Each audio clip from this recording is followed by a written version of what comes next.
ராஜஸ்தானில் நடந்த பொதுக்கூட்டத்தில் பிரதமர் மோடி கலந்து கொண்டு பேசினார். அப்போது இந்தியாவின் ஆபரேஷன் சிந்தூரை குறிப்பிட்டு முப்படைகளுக்கு பாராட்டு தெரிவித்தார். பாகிஸ்தானுக்கு அழுத்தமான செய்தியையும் தெரிவித்தார். அப்பொழுது பேசிய மோடி, பகல்காம் தாக்குதலுக்கு பதிலடியாக பாகிஸ்தானில் உள்ள பயங்கரவாதிகளின் 9 மிகப்பெரிய மறைவிடங்களை 22 நிமிடங்களில் தகர்த்தோம். குங்குமம் வெடிமருந்தாக மாறும்போது என்ன நடக்கும் என்பதை நமது எதிரிகளும் உலகும் அறிந்து கொண்டன. பாரத தாயின் குங்குமத்தை அழித்தவர்கள் மண்ணோடு மண்ணாகிவிட்டனர். எனது நரம்புகளில் ஓடுவது இரத்தமல்ல, குங்குமம்தான் பாய்கிறது.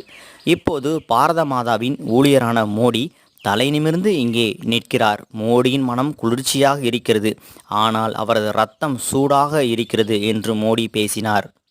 மேலும் பேசிய அவர், நமது முப்படைகளுக்கும் சுதந்திரத்தை நமது அரசு வழங்கியது.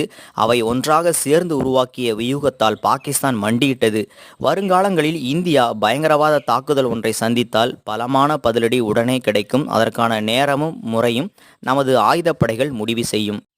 பாகிஸ்தான் தொடர்ந்து பயங்கரவாதிகளை ஏற்றுமதி செய்தால் ஒவ்வொரு பைசாவையும் பிச்சை எடுக்க வேண்டியிருக்கும்.